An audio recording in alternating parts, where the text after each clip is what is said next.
Hello, everyone, and welcome to Team Talk from Blood Bowl Live. We're here to go through all of the Blood Bowl teams from the third edition of our favourite tabletop football game.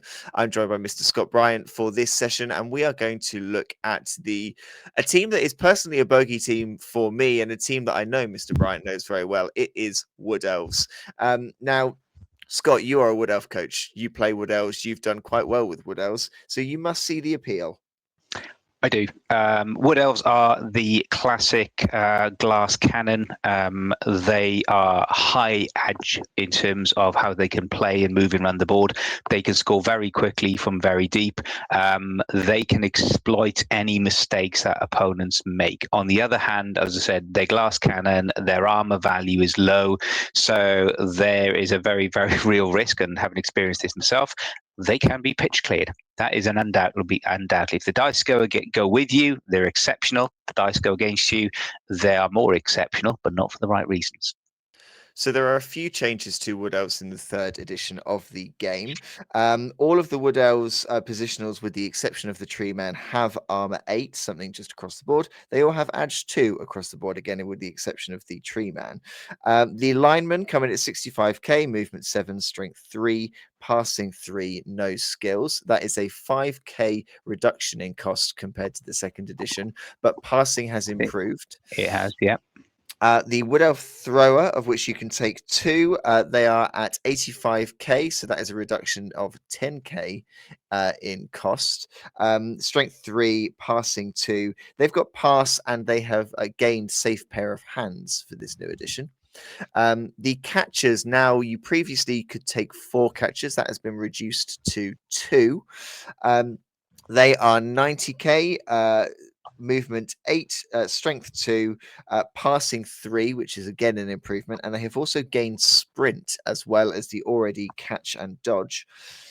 War Dancers, the kind of stars of this team, come in at 130, which is a 5k increase in their price, and their passing stat has also increased to 3, or decreased to 3. So they are strength 3, edge 2, passing 3, armor 8, block, dodge, and leap as before. And the Tree Man is unchanged here. 120, movement 2, strength 6, edge 5, passing 5, armor 11, loner, mighty blow, stand firm, strong arm, tape root, thick skull, and throw teammate.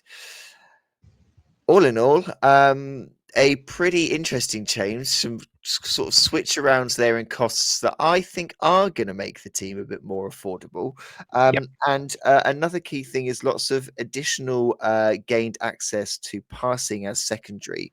So, Scott, this kind of change to make passing more of a thing, very evident with this new Wood Elf team, and the reduction in cost of the lineman is going to mean that you've got more money to spend elsewhere. It is, Chris. I think for me, the initial reaction is Blood Bowl Season 3 has been good for Wood Elves. Yes, the War Dancers have gone up from 125 to 130k. We get that, but they come with blodge and leap, which is always the key thing, which is great. As you said, the linemen have gone down by 65k. The thrower's gone down by 10k. Got a safe pair of hands, sprint on the catchers in terms of additional skills as well. So there's your 1-turn touchdown.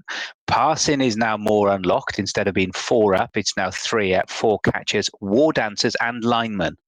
So all 3 of them are now 1 point better in terms of passing, which makes them realistic. The other nice thing, which is a nice cheeky one as well, throwers now have edge as one of their primary skills for the trees. Previously, they didn't. Previously, it was one of their secondaries, but now it is in there in terms of one of their main skills as well, which is going to be a real big help. Traditionally, everybody would say, well, give me leader in terms of utilizing that thrower. So I think it's going to give you a lot more flexibility. Armor 8, it is what it is. No change there, but it is really going to give you a lot more. It's going to give you a lot more of a rounded team to start a season. So when you start at 1 million build, you now have the opportunity to really have 11 players. You can have 7 linemen, you can have a thrower, a catcher, and 2 War Dancers. So you can have all of those out of the back and 2 rerolls. The historically typical build that we saw in season 3 was 2 war dancers, or 1 war dancer, 1 thrower, or lineman, and then 2 or 3 rerolls, depending on how you did the build with the war dancers. So now you can have 2 war dancers, you can have the rerolls, a thrower, a catcher, and 7 linemen. That will give you 990k out of a million. You've got 10k, which, if you look at the book for new fans, you can get a cheeky prayer to Nuffle. So there's always something up your sleeve as well, which can help or help woodies and hinder opposition. Looking good. If also you want to go down the tree build, and again, if everybody wants to find out more about builds and rosters, check out Bonehead. I'm sure Ben there will be obviously more sophisticated, better looking as he always is, and he'll be able to offer more insight. But even at a basic, if you want a tree to start the game in terms of starting your 1 million build in your journey, you can have 1 tree and 2 war dancers and 8 linemen at the moment, or with 2 rerolls, 1 million on the nail. So for me, I think these little tweaks really give woodies the ability now to have more than just 2 war dancers when you start a season. It also gives you, if you take a catcher, it gives you that 1-turn touchdown option straight out the bat. So for me, I think they're looking very good. And the other thing, if you look at them, no longer are they just Elven Kingdom. They've actually got the Woodland League keywords in there as well. So they can now access people like Deeproot, which they couldn't before. And also, everybody's favourite fishing gnome for 70k, Rodney Roachbait. So if you want to go and suddenly someone drops the ball, you can go grab the ball very, very quickly, give it to an elf, and you can be gone. Very, very sweet indeed. So yeah, I think there's going to be a lot of encouragement to do more end-to-end, more passing. And I think for people who just don't like elves, this will give you even more reason to hate elves and even more enjoyment when you kill a war dancer. If you have never played Blood Bowl before, and you are looking for a team that is a style of play that you want to play or a particular way that you want to do things, what does this Wood Elf team who does this Wood Elf team appeal to? What is your play style if Wood Elves are the team that you want to pick up? This team, from a play style, it will give you the ability to recover quickly. So you've got a lot of movement around the pitch. It will give you the ability to recover from your mistakes and exploit your opponent's mistakes very quickly. And if you play them well, you can score a lot of touchdowns. However, as I mentioned earlier, the flip side of that is your lack of armor value will expose you. So you can lose and expect to lose players quickly. So you need to be mindful of, don't just leap in at every occasion to a cage. As much fun as that is and as tempting as that is for a 2 dice uphill,